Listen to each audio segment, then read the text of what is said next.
Friends, నల్లని దృఢమైన పొడవైన జుట్టు కోసం నేను ఇంట్లోనే ఒక హెర్బల్ హెయిర్ ఆయిల్ని తయారు చేశాను. దీనికోసం మా పెరట్లో ఉండే కరివేపాకు చెట్టు దగ్గరికి వెళ్ళాను. ఈ కరివేపాకు రెమ్మలు 2-3 తీసుకుంటున్నాను. ఇది గోరింటాకు చెట్టు, గోరింటాకు కొమ్మలు కూడా 2-3 తీసుకుంటున్నాను.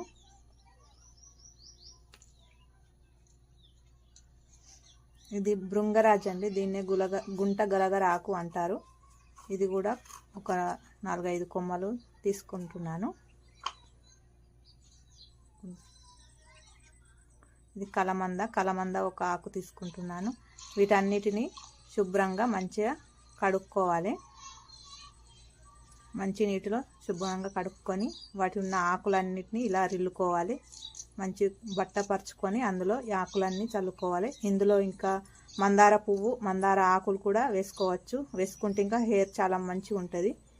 నాకు మందార పువ్వు, మందార ఆకు అందుబాటులో దొరకలేదు, నేను వేయలేను. కలమందను ఈ విధంగా సైడ్స్ ఉన్న 2 వైపులా కట్ చేసుకొని చిన్న చిన్న ముక్కలుగా కట్ చేసుకోవాలి.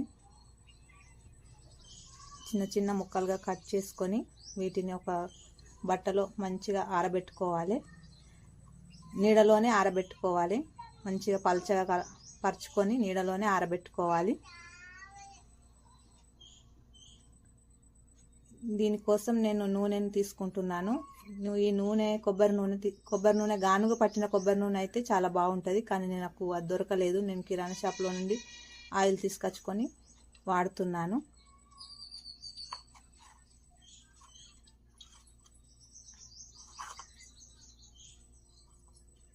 ఇప్పటి వరకు ఆరబెట్టుకున్నటువంటి ఆకులని అన్నిటినీ మిక్సీ జార్లోకి తీసుకుంటున్నాను. మిక్సీ జార్లో అన్నీ వేసి మూత పెట్టుకోవాలి. ఇందాక వేసుకున్నటువంటి నూనెను స్టవ్ వెలిగించి పొయ్యి మీద బగోని పెట్టుకోవాలి. మంటను సిమ్లో పెట్టుకోవాలి. ఇందులోనే కొన్ని మెంతు గింజలు వేయాలి. ఇందాక పెట్టుకున్న ఆకులని మిక్సీ పట్టుకుంటున్నాను. మిక్సీ పట్టుకొని మెత్తటి పేస్ట్ లాగా చేసుకోవాలి. ఈ విధంగా నేను చూపిస్తున్నట్టు మెత్తటి పేస్ట్ లాగా అవుతుంది.